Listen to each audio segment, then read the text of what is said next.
You're listening to the Mind Your Business podcast, episode number 26. Today, we're talking all about the power of masterminding and what it can do to propel you to the next level. Stay tuned. Hi, I'm James Wedmore, and I've built a 7-figure internet business that offers the financial freedom to do what I want when I want. And I'm the first to say that hard work and hustle are not essential ingredients for your success. So, how do you build a thriving business from the inside out? This is the Mind Your Business podcast, featuring myself and co-host Phoebe Mroczek. Well, hello everybody, James Wedmore here. And I'm Phoebe Mroczek. And today we're sharing a microphone, so it is very close and comfortable, but I'm extremely excited for today's episode for a couple of reasons. First of all, we're talking about a topic that I'm so extremely passionate about, and that is masterminding. But I'm here in the studio live with Phoebe because we are actually hours away from hosting our Inner Circle Mastermind. Phoebe, can you talk a little bit about this exciting project that we've been working on together? Sure. So last December, when I was in Laguna Beach, James and I were throwing around a couple ideas, and he had said to me, you know what I would love to do? I would love to start a mastermind. And both of us were like, wait, no. And I was like, that's what I want to do. It's funny because it's kind of like those things like, you know what? I feel like pizza tonight. I feel like starting a year-long mastermind with people. What do you say? And that's when I was like, oh, that's what I've always wanted to do. We should do that. And when we looked back at the calendar, we're like, oh my gosh, we would have to send the email out tomorrow morning. So we just kind of made a decision, and it was sold out in about a week. You know, we put an email out, had the best applicants. We were really, really pleased with the results. And once we went through the interview process, selected the members, we had our first kickoff event in San Francisco in February. And now we are headed into our second event here in Laguna Beach, which, as James said, is taking place in about, 12 hours? No, 5 hours. Yeah, it's at the end of today. And, you know, Mastermind specifically, like, we'll get into what is Mastermind. I know one of the biggest questions we get asked all the time is, well, how do you find a Mastermind? How do I know what the right one to join is? So that's part of what we're going to address in this episode.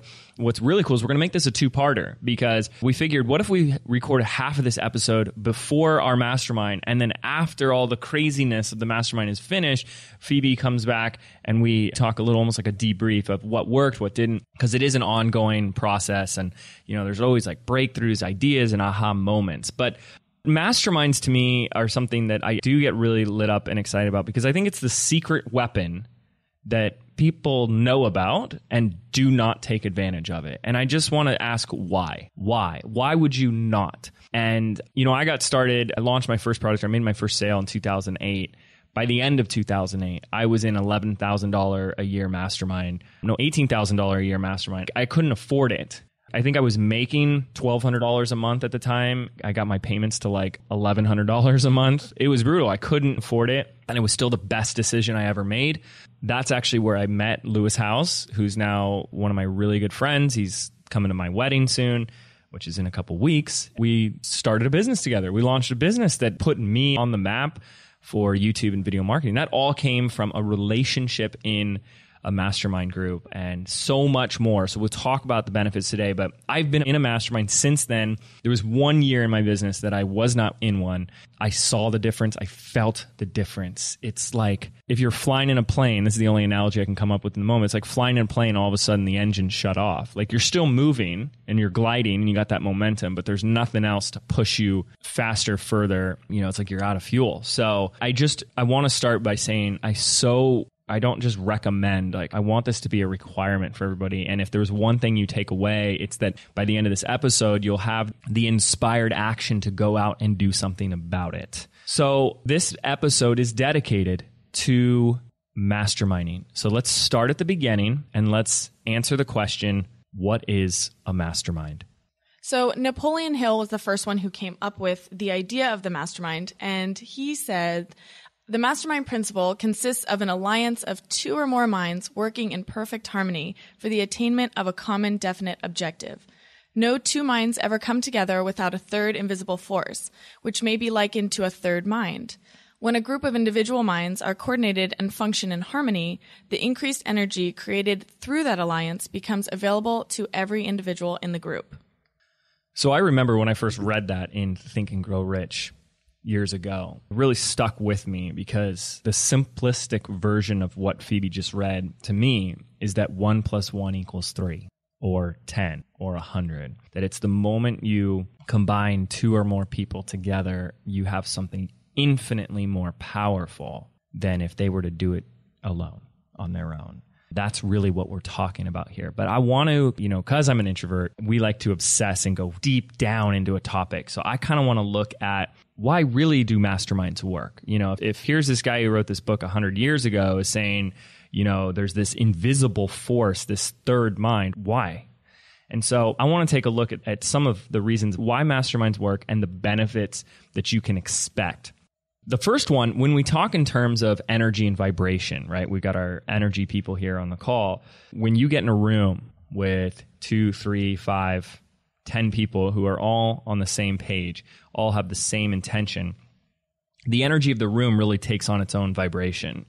And I know you've all had experiences of this. You might not have been aware that you've had experiences like this, but you either rise to that vibration or rise to that level or occasion, or you leave. Right? Sometimes there's you kind of feel, oh, everyone seems to be really XYZ. Everyone's really happy in this room, or everyone seems like real hippie, lovey-dovey. You either get on that train or you get out.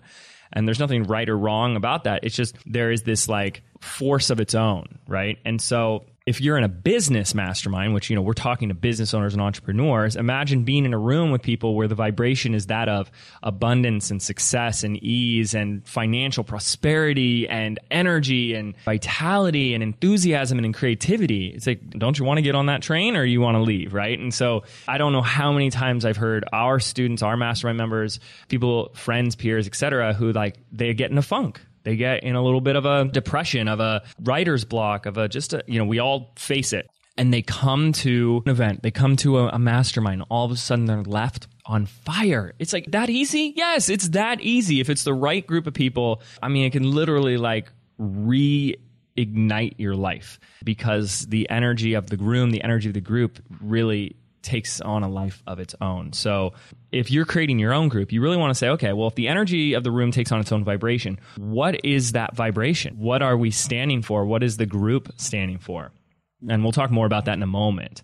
So the next one is blind spots. So when you are in your business, there are things, I think, when we get so attached to ideas and products, and there are things that we can't actually see. So when you're in a mastermind, you have however many. So in our situation, you have 11 other people plus me and James in the room that can actually look at, objectively look at what you're dealing with and identify and kind of shine a light on things that you may not be able to see. So I think that's a really important one. And just in the first mastermind event that we had in February, we had so many aha moments where people would point out these blind spots. And I think that's a really important part of being in a mastermind. Yeah, we did a survey about 2 or 3 months ago, and one of the questions I asked people is, once I got clear on what their goals were, that was the first question, what are you up to? What are you excited about? What are your goals? I then asked, what's getting in the way? And the surprising number one answer from the majority of people was myself. I'm getting in my own way. And this is the perfect example of if you feel like that's you, yeah, I know I get in my own way. That's an indicator that there are blind spots nearby, because obviously if you knew how you were getting in your own way, you wouldn't do it anymore. And so that's what Phoebe's talking about here, is that we're kind of walking around with these things that we don't know that we're not doing, these things that we don't see, these things we're so attached to. And when someone else can be like, hey, you got to raise your price, or hey, your avatar is way off here, they're like, oh, I didn't notice that. So I think that is one of the most powerful things that we can expect from a mastermind. So the next one is actually my favorite part of being in a mastermind, which is having a safe space for you to express any challenges that you're going through that you wouldn't necessarily feel comfortable expressing to people that are too close to you, maybe in your industry. So this is kind of pulling you out into a place where, we've had some tears, we've had lots of laughs, we've had a lot of different emotions, especially in the February mastermind. And for me, in my own experiences of being in a mastermind, there's some things that I don't really want to tell peers in my industry. So this provides a safe place for you to express all of those emotions. And I think another thing for me is, especially like being in the spotlight, like a personal brand, there can be refunds, negative complaints, criticisms, personal attacks, all that yucky stuff that comes up, and like that puts chinks in your armor. Those are like punches in the gut. And when you know that you have a group of people that don't share those opinions that some, hater or critic or whatever complainer has, it's pretty powerful to know that you're like, I've got a support group. These people who matter to me got my back. Exactly. And the other part of it is having this level of accountability. So with the live events that we have once a quarter, we set goals that you want to achieve before the next event. And you never want to be the one who isn't achieving those results. So we have, for example, in ours, we have monthly coaching calls. And so on each call, we go around and talk about what have you achieved since the last call or the last event. And so having that level of accountability is really important so that not only are you stepping up your game, but you don't want to be the only one who hasn't delivered on what they said they were going to do. Yeah, I think it creates a sense of like friendly competition, right? Where people, secretly, they may not tell the rest of the group, like want to be the best in the room. They want to be showing off the biggest result. They want to have those expressions on everyone else's faces. They go, oh my gosh, how did you, that's amazing, right? And so that becomes a driving force. That becomes accountability right there. So, why do masterminds work and what can you expect out of them? I think there's a raise of the vibration. There's the ability for the other members to check your blind spots. It's also a safe place for you to create that support system. And it's also a place for accountability. Now, there's one more thing, and I think this is so funny because I think this is what people lead with. Like, this is what people come into masterminds for and pay into masterminds for. And it's like, sure, you'll get this, but it's probably the least important of all the things I just mentioned. And that's new ideas, content, and strategies. That's actually something I really laugh at, is that people are coming to join a mastermind to learn. And that becomes so, you can read a book, you can go take a course, but when you're in a mastermind room with people and you're up to big things, filling your head with more knowledge and content isn't the most valuable thing that you need to be doing. This is fine tuning. This is tweaking. This is having someone help you avoid pitfalls and holding you accountable and pushing you past those limiting beliefs and blocks and the things that have previously gotten you in your way and got you feeling stuck. Not just let me learn the newest, coolest funnel and strategy and widget and thing like that. That stuff ends up happening. But I just feel like at this level in a mastermind group, if all you were doing was learning, where's the time spent doing? And I think that's really important to us. And we stress that a lot, is that it's all about these other qualities first, these other benefits first. And yes, there will always be new ideas. There will always be cool things people are doing. And we get to add those, infuse those into what's already working for us. So now we've talked about why they work, but how do you actually go about finding one? And this is something that when I first started out, I was really intimidated by the idea of a mastermind because I thought you had to be at a certain level in order to find a mastermind. So about 2 or 3 years ago, when I was looking for my own, I approached someone who had joined my Facebook group, and she had stuck out to me as somebody in the industry that I really respected and looked up to. And so I just sent her a Facebook message and said, do you have a mastermind? And she wrote back and said, actually, we have a group of 2 other girls. So it was her and 2 other girls. And we just had somebody leave our mastermind. Would you be interested? And that was kind of me putting myself out there and saying, yeah, I would love to. And I was so nervous because I definitely was not the smartest person in the room, but it worked out so well.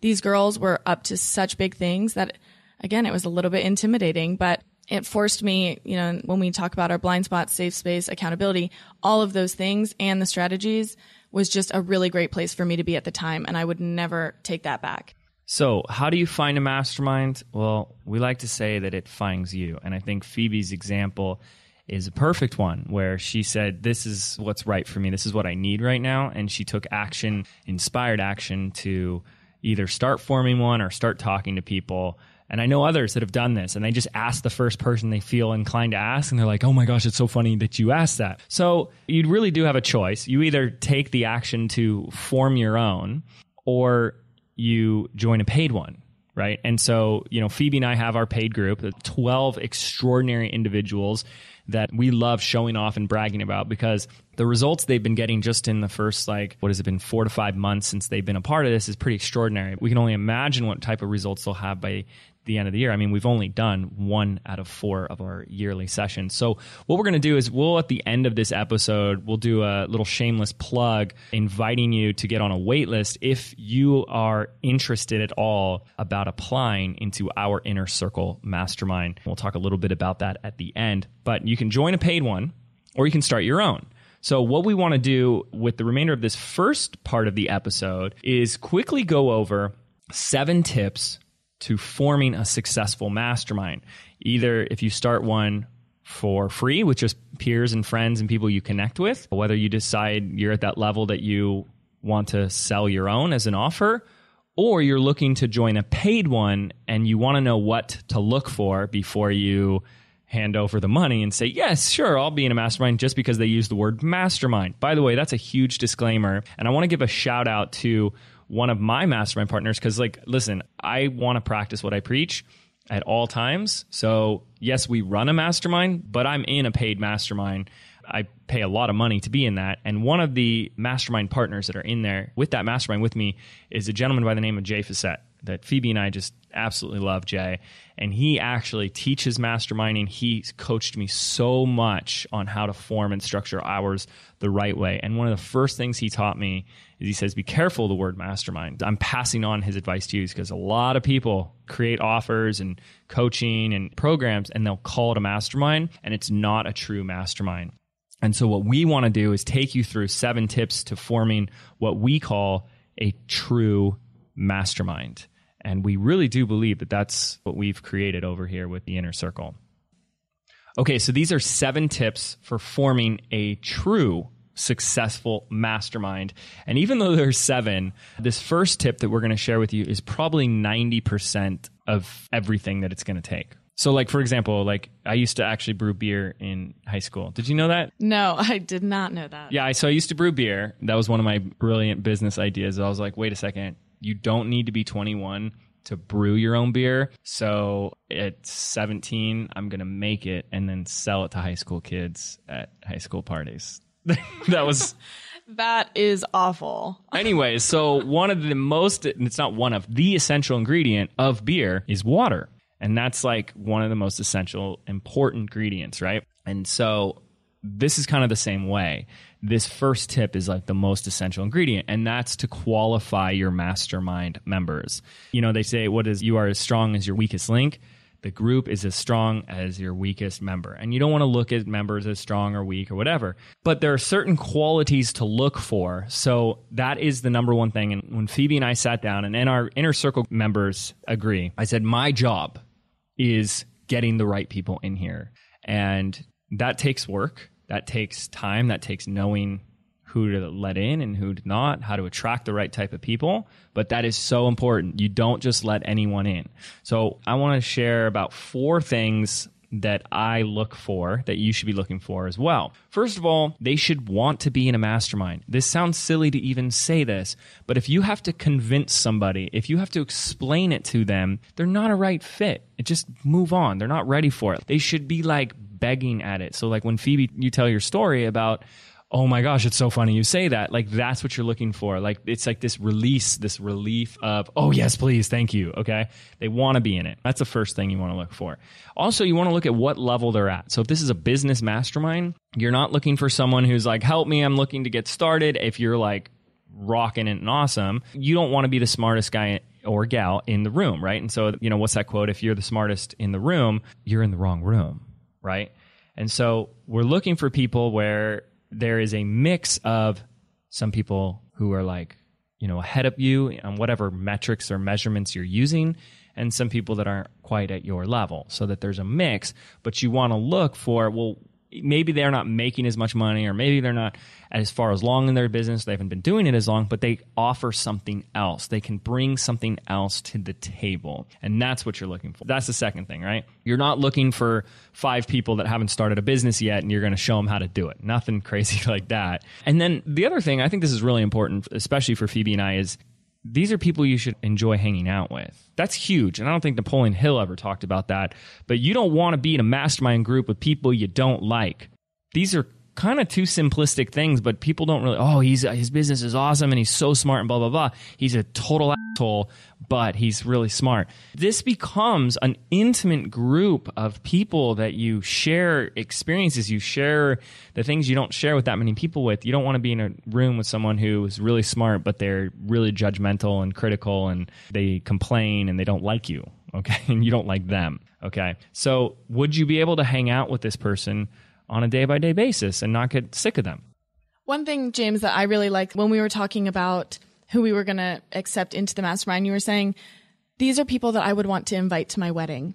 And I loved that because I felt it's so much more than just a business group of individuals that are going to, 2-3x their business. This is people that you actually want to intimately get to know. So I just wanted to point that out. And lastly, the quality that we're looking for when we qualify our members is we're looking for people who are willingly able to give and share. Okay, and this is something I pick up all the time. Who are the people that are like, they're teachers by nature, they're givers? That's who we want, not these people that hoard information, who treat everything like it's a secret, like they're the only one that knows and no one else is allowed to know. That's not who you join a mastermind with. And then the second piece with that, on the other side of that, because you can have that and not this other piece, is that they must be coachable. Okay? People who are stubborn and stuck on their ways and think they not only know all the answers, but that's the only answer there is not someone, trust me, this is not someone you want to be working with, because one of the ways that makes these masterminds so magical is that if someone like Phoebe gives me advice and I go, oh my gosh, that's genius, Phoebe. Well, Phoebe has just as much value in that interaction as I do. I went and just took something that could help me grow my business, but Phoebe's sitting there going, man, I had an impact on that. Like, okay. And it validates her and her experience and her wisdom. But if Phoebe goes, James, have you thought about doing this? And I'm like, no. She feels like crap. And I see this happen all the time, and it's so silly. So you want people who can give and share openly, and they're also able to receive and be coachable. Being coachable means you are open-minded. You don't think you have all the answers. You're not stubborn. So now we know what we're looking for when we're qualifying our applicants, but how does that process actually work? So what we did was James sent an email to his list asking or being very specific about what we were looking for. And then we had a survey go out. So they had to complete the application. And when we looked through the application, we went through one by one, actually read what these people were writing. And it was a very detailed survey because we didn't want tire kickers, people just looking to fill out a 3-question survey. It was a really in-depth survey. So we went back, read through all the responses, we narrowed it down, and then we actually got on the phone with people. And this was something that I really loved. This was my favorite part of the process because I got to really get to know these people on a deeper level, and James as well. And so when we actually called them, you can ask any clarifying questions. And I think that we had a few people when you can tell that they're holding back on some responses. They're not sharing everything because they don't want to brag, or they're being humble. And so just kind of prying into those responses, I thought was a really interesting experience for me. And then we had a second round of interviews where they had already passed the first level. And so now it was like, this is a really serious. So we were kind of narrowing it down at that point. And throughout the whole process, James and I are talking back and forth. There was actually one thing that I really loved, which was when we got down to it, I was reading the responses over the phone. Do you remember that? Oh, yeah, absolutely. So that was just a way for me to actually verbalize how I felt that they were saying it, and also James actually listening to the answers. Well, I think another thing I was doing as we were going through this process was, as we got to know each person individually, was look at how will they interact together? Will they jive well as a group? Will they like each other? Will they have fun together? Will they want to hang out? And so we were looking at each individual member and then putting them in the mix. What does that look like? So we looked at each individual member, but then we looked at the group as a whole and what we were forming. That really helped us decide. I think there were some members that were just like, I don't think they're going to fit in with the group. And they're going to be like, oh, this is not the right group for me. That's not good. It's not bad. It's just us doing our job to make sure this is a group that feels like they're a right fit. And that's some of the best feedback that we've gotten so far from the group, is that everyone works so well together. And I think what people don't realize is how much work goes into actually forming it. So that's why this is such an important topic that we wanted to address to start out with.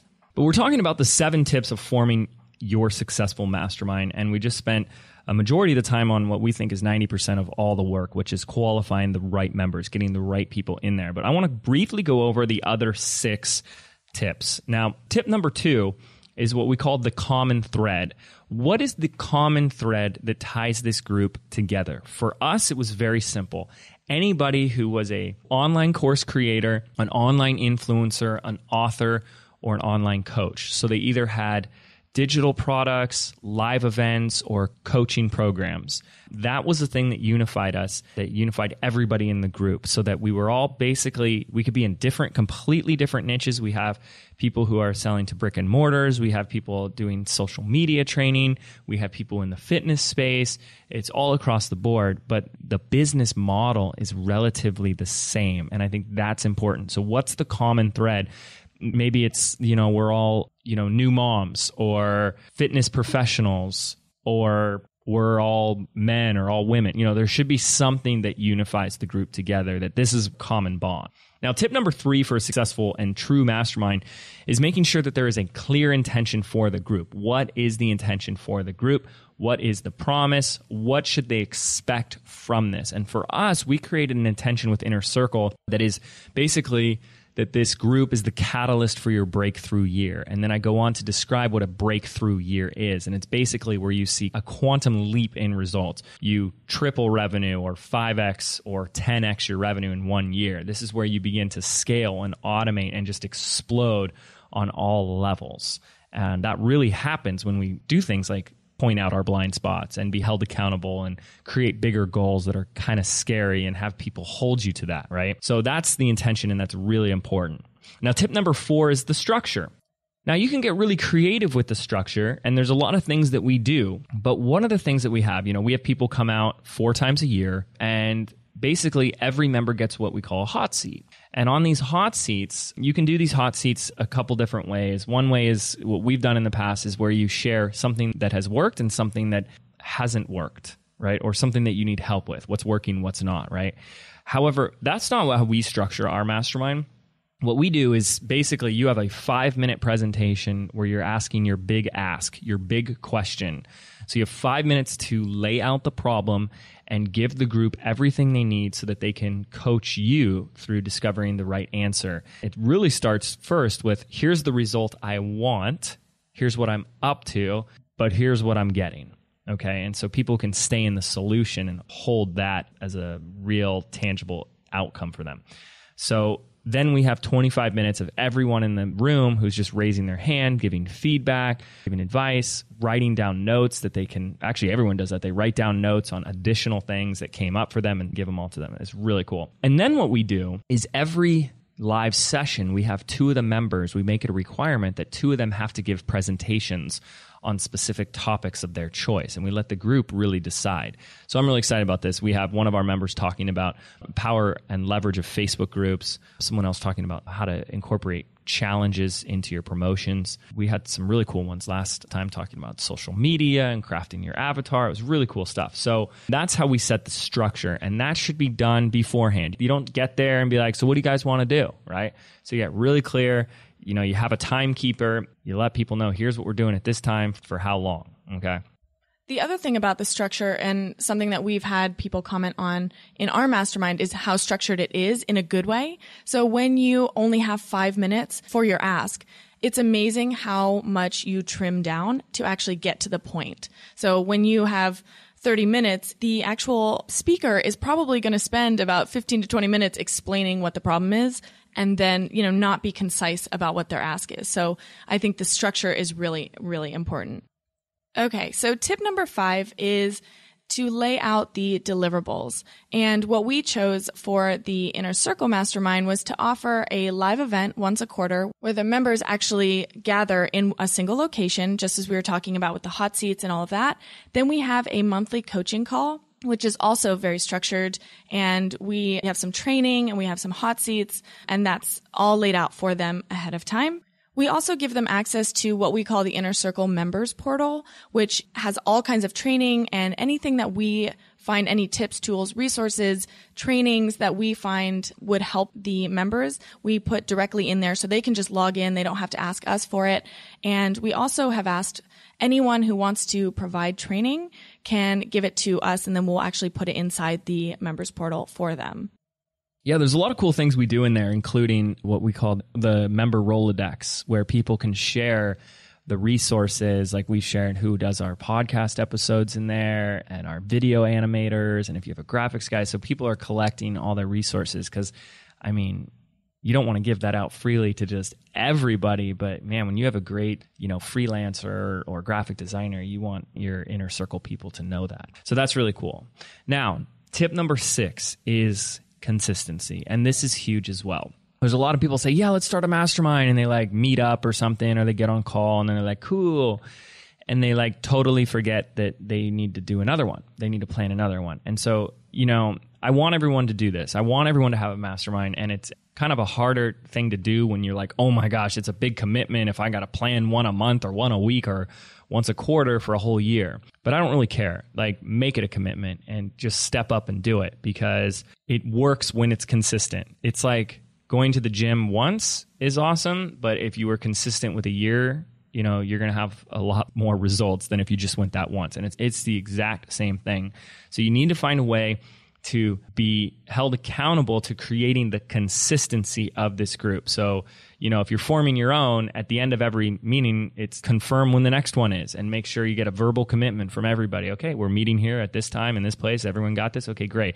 Don't wait a month and then start calling, hey, should we do another session or whatever?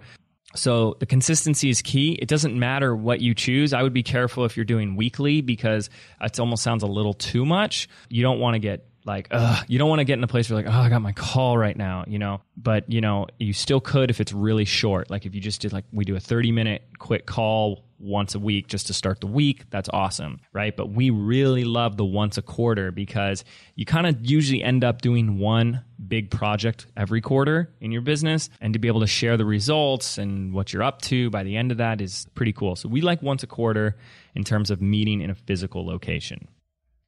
So tip number 7 is to foster that sense of community inside your group. And something that we have put a huge emphasis on in our live events is to incorporate an activity into the weekend. So allowing people to get outside of whatever the meeting space is and really bond in a fun setting. So for example, in San Francisco, we went into an escape room. And for the one that is happening today, we can share with you because this is being recorded afterwards, but we brought everyone down to a bonfire on the beach. And that just allows people, as I said, just to kind of get outside of the business setting and be themselves. The next thing that we do is we have a Facebook group, and it's not like your ordinary Facebook group with thousands of people, of course. So we have everyone in there and just sharing real stuff that's going on for them, allowing them to share personal stuff, but also any kind of video scripts or wins or, even losses sometimes, which is just equally as important. And because we have put such an emphasis on the community feel, we've noticed that a lot of our members are meeting up outside of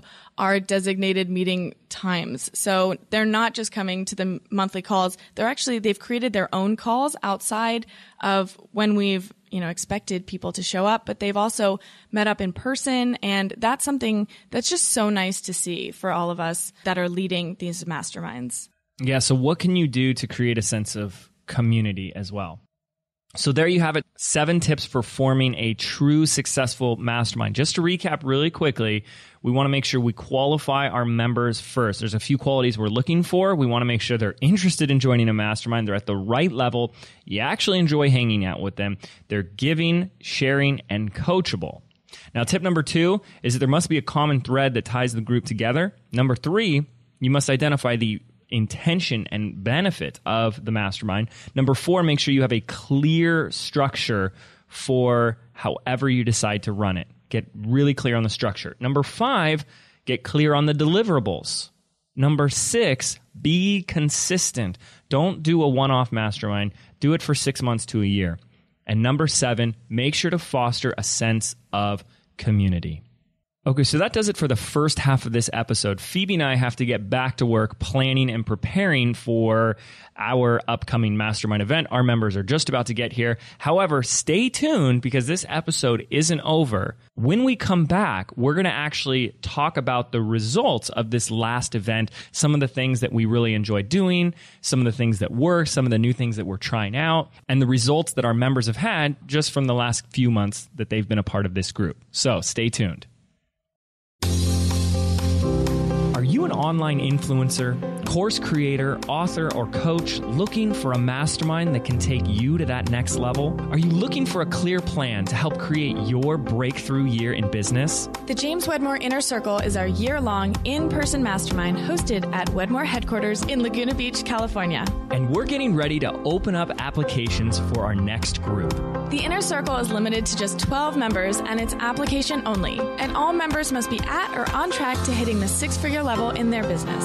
So, if you feel like this might be what you've been searching for, simply visit jameswedmore.com/inner circle to get on our early bird notification list. Don't wait long. There are only a few open seats available, and we've already received a ton of applications.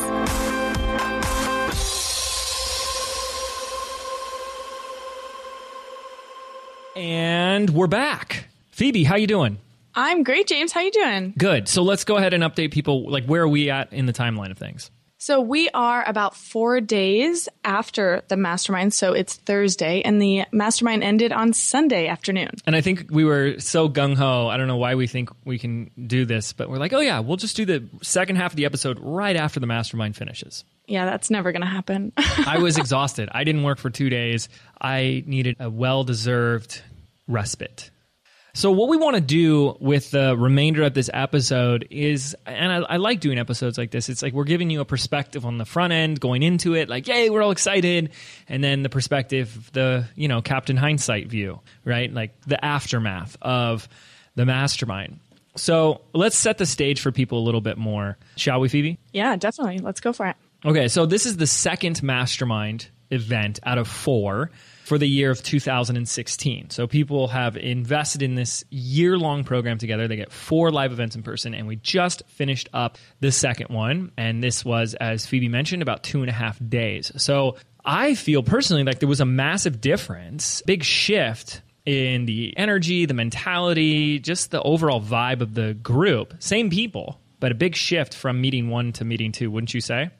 Totally. And that was something we had talked about in part 1, was just that what was the difference going to be? And I know that there were a lot of variables. So I think that that's an important thing to address when we're looking at the aftermath, because there were so many changes from meeting 1 to meeting 2. Changes like the location, I think doing it on our we had home field advantage this time. We had the office, I had my studio, my house is 6 minutes away. I know the local restaurant, everything just seemed to work out much smoother because of that, right? Like nothing went off with any problems. Like, people were fed on time, with breaks on time. It was a much more stress-free, relaxed from our standpoint. But what we really want to talk about is the group. Like, what was the benefit and the outcome for the group? So I saw a theme that really came up from the first mastermind in San Francisco. Do you remember that? What that theme was? Like, every person kind of said this on their own. Yeah, definitely. So the theme of the San Francisco mastermind was, you don't know how awesome you are. And when we put all these people in the room, I know just talking to everyone before we actually got there, one-on-one, I would have calls with them. And even from our coaching calls, they were saying, oh, I've only done this or I've only done that. And it's like, that is amazing. You have no idea. We have one lady who said, I have an email list of about 30,000. Is that good? Right. Like, oh my God. And so it was like, we didn't come up with that theme. Like, I just saw it as a universal, similar common thread that really connected the group together. They were all up there on their hot seats sharing like, here's what's been working or here's what I've got, not really knowing whether that's good or bad. And all of us, just everyone else in the room being like, dude, do you know how awesome you are? So it was very fascinating to kind of like the first meeting was really this like coming out of their shell and owning their power, like stepping into like, yeah, I am awesome. I do have a lot of assets and value that I bring to the table. I have accomplished a lot. They got 12 other people plus Phoebe and I to sit there and be like, yeah, really validate them. So what was funny is that you would assume that in some way that that's how people are going to continue to show up. And it was so different. Meeting 2, there wasn't any of this like, oh, is this good? Like, am I doing a good job? Like, I don't know if this is good or bad. It was kind of just coming to the table from like, okay, now that I know that this is good, now that I know that this is what I'm shooting for, this is what I've got, this is what I'm confident in, this is my stepping into my power, here's what I'm up to creating, here's what I'm doing. And there was just so much more confidence and conviction from every one of the members. Do you agree with that? Totally. And also not just the confidence in the great stuff, but also the confidence in identifying what was not working. This is what's not working, but how can I fix it? And I think that was a really nice balance of here's what's working because I already know this is what I'm aiming for, but yeah, here's what's not working. I know that so-and-so can help me, whoever it was. And just to watch the partnerships form was really, really cool to watch. Yeah. Yeah. And so I started, I realized that we're probably going to have kind of an organic theme that bubbles to the surface with every event. And so I looked for one this time. And I feel like one of the themes that came up was, it came from a problem of some people saying like, what do I do when I don't have time to learn anymore? I don't have time to go through all these courses and coaching programs. What do I do? And I actually, from that question, actually scrapped an hour-long presentation I had planned on all these new things that we're doing and trying out. And I came to this place of, listen, you don't need any more content. Stop spending 80% of your time in learning mode because you've got this. And I think that really resonated with everybody. They're really like, yeah. And, a course is great when all you can afford is the self-study version. But I could have a course that's 5 hours long. And if I had you, if you were at least, already at a six-figure level or you've already made some money in business, I could teach that same 5-hour course in about 20 minutes if we're sitting down at a coffee shop. And so I was really encouraging, look, you guys are at a whole nother level now. You can't afford to be spending all your time in course mode. We need to be in creation mode. We need to be in launch mode. And I think they really got that. And so what we did was a really cool exercise to kind of start off the weekend and really demonstrate the power of a mastermind. And I started with a premise that said that everything that you need in your business and in your life is available within these 4 walls. And so we asked them to share with the group what is lacking in their business, what are they struggling with, where do they feel a lack of power, a lack of certainty, or a lack of clarity. And then I said, where would you find that in this room? Who would you go to for help? Who would you go to for coaching or advice? And everyone had someone that they could point to. It was so interesting to watch how everyone knew what they were struggling with and they knew exactly. And we didn't just say the one person, we said who in this room. So a couple people were like, well, she could help me, but also he could help me in this area. Mm-hmm. So that was kind of fun to watch how everyone already knew, they already know what they're struggling with. And there were so many different skill sets and resources already in the room. So I loved that exercise. It's also just kind of funny, interesting going back to like the value differentiation with something like a mastermind. Here are people paying premium price to be in this room, and we're talking about consuming less content, like learning less and trying to fill our head with less information. Like, let's stop the content intake. And isn't that funny that at that level, that's what becomes the thing that they need, the thing that's the most value? Because what I believe that you need at that level is a simple hone or tweak of your strategy, of your game plan. And we talked about something called a blind spot. And a blind spot is like when you're driving your car and you're about to change lanes and someone's in your blind spot. You're about to make a move that you had no idea is going to hurt you. And so it's like, I wasn't even aware of this. I hadn't even thought of this. And sometimes it's as simple as saying, hey, try this split test, or change this offer up, or raise your price, or switch up your promise or your offer, or this. Simple little things that can have a massive impact. Yeah, I think Lisa Nichols calls it the needlepoint move. And I love that. I think that in my head just visually makes a lot of sense. But when you look at people coming into online business or they're newly entrepreneurs, whatever it is, they're looking for massive shifts in their business. They need to kind of consume content and then run with it. These people in our room, they didn't actually need those huge leaps forward. They just needed that one, kind of as you were saying, that one split test that's going to make the difference, or the one strategy in their launch that's going to put them over from 100,000 to 400,000 or whatever it is, whatever their goals were, but just to see everyone kind of coming together to solve the individual problem and how everyone else benefited from those small little, needlepoint moves. Mm-hmm. Yeah. And what you mentioned earlier, which I thought it was very fascinating, is that, for 90% of the people that joined this mastermind had never been a part of a mastermind before. They didn't really know what to expect. So a lot of them came into the room saying, James is my coach. I want to learn from James. Give me great content. What can I extract from him and learn? And what really shifted, and this is the goal if you are to run your own mastermind or, whether it's a peer level mastermind or you want to create one in your business, is to be able to demonstrate that the true value is from getting the support, the accountability, that honing and tweaking. And we talked about the identifications of the blind spots from the group, not just one person. I make mistakes all the time in my business, and I'm at a much more matured level in that I've been running a business for 8 years. That has a much more mature level. And what I mean by that is that, if you look at your business like you would look at like phases in your life, like an infant or a toddler versus a teenager versus a young adult versus like a senior citizen, we have a very different energy in our lives, right? An older person, someone in their 40s, 50s, 60s, 70s, or 80s, they're going to be much more set in their ways, right? They have a lot of wisdom and a lot of experience, but they're not as adept to new and trying new things and experimenting. Now, I still love to do that as much as I can, but someone like some of our younger members who are 1 to 2 to 3 years in a business, you see them in the room, right? They're like, I tried this, it didn't work, so I tried that, and then this did. And they're doing more, out there radical experiments and things that I could never provide, that I could never offer. And someone actually from something they've been doing that worked really well, everyone in the group's like, this is amazing, this is so valuable, you should create a course about this. And sure enough, they created a course that they already sold within 24 hours of leaving the mastermind. Yeah. So, you look at the room as a collective, and you have someone who's young and new and not afraid to try new things and to risk it all. Then you have people that are older that have experience and wisdom and business acumen. Then you have the gambit all the way across.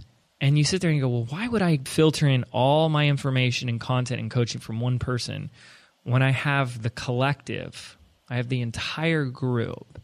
And that's really what I wanted to convey to them, because that's how masterminds have affected me.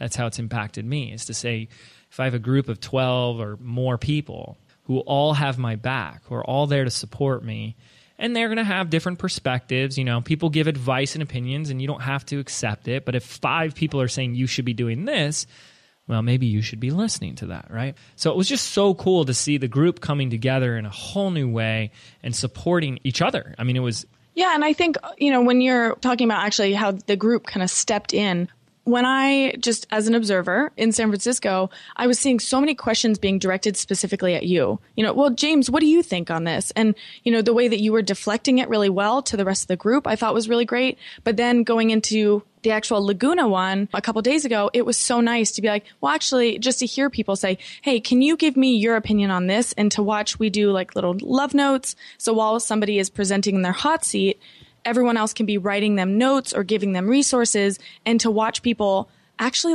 really filling them out and giving them to the person on the hot seat. I could see a couple of the notes that were coming in, and some of the information on there was just so valuable. And I think that for the first time so far, everyone just really gelled, and it was so great to watch and so great to be a part of. I absolutely loved it. Yeah, and that's kind of the ultimate takeaway we have here, is that we saw a massive shift from meeting 1 to meeting 2. But here it is, it's the middle of May. So it's 5 months. It's almost halfway through the year. And so the biggest lesson that, I have from this, and that I want to impart on everybody else listening, is, Rome wasn't built in a day, and neither was your business. And there's a great quote I love. I think I heard it from Tim Ferriss's podcast. It says, we tend to overestimate what we can accomplish in a day, yet we vastly underestimate what we can accomplish in a year. And we started out with a very simple promise in the Inner Circle Mastermind. We wanted to take 12 individuals, 12 business owners, 12 entrepreneurs, and be the catalyst for them having a breakthrough year in business. Now, a breakthrough year is different for everybody. They all put their own meaning and definition of what a breakthrough means for them. But what a breakthrough really is for you to discover what's getting in the way, what's slowing you down, what's stopping you, and being able to get past that so that you can experience exponential or quantum results in your life and in your business. And I had an experience where I had a quantum leap in business. I had a breakthrough year where I was able to triple revenue, get engaged in the same year. I mean, all these great things happen.